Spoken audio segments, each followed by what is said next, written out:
Hi mga mams, kamusta?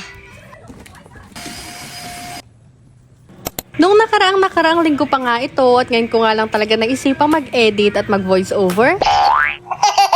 Sabi ko naman sa inyo, ipon na ipon nga mga videos ko kaya hindi lahat tayo na-upload ko ay updated. Kung kailan na lang talaga sapian na kasipagan sa pag-edit yan.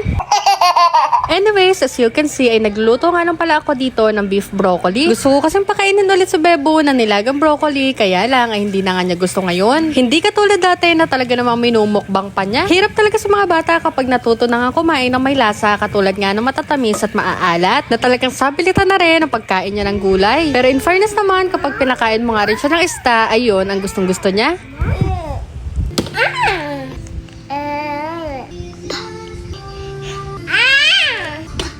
Ises, Thesis, Planet Mars. Good job. Where is the moon? And where is the Earth? Good job. Is the cow? Very good. The horse. How about the cattle? Very good. And the donkey? Very good! O, diba? At may pa-tutorial na naman nga si ate mo girl. After nga namin mag-aral-aralan dyan, ito at nag-vacuum nga lang pala ako dito sa may loft namin.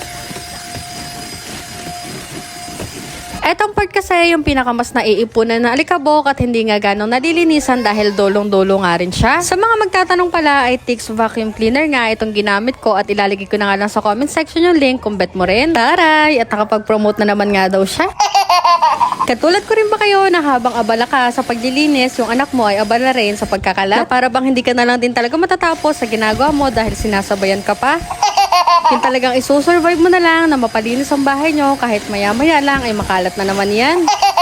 Pero hindi na nga para magreklamo dahil ang mahalaga nga ay meron kang nililinis na bahay. Pagkatapos ko mag-vacuum dyan, ito at inayos ko nga lang pala higaan namin dahil mas masarap talaga matulog kapag malinis nga ang hihigaan mo. At nag-spray nga lang din pala ako nitong linen spray from Smelly para naman medyo bumango-bango nga rin to. Bet na bet ko nga rin pala itong linen spray na to dahil naman napaka-affordable at ang bango-bango din talaga nila. O siya, tayo na nga muna ulit for today. Follow for more.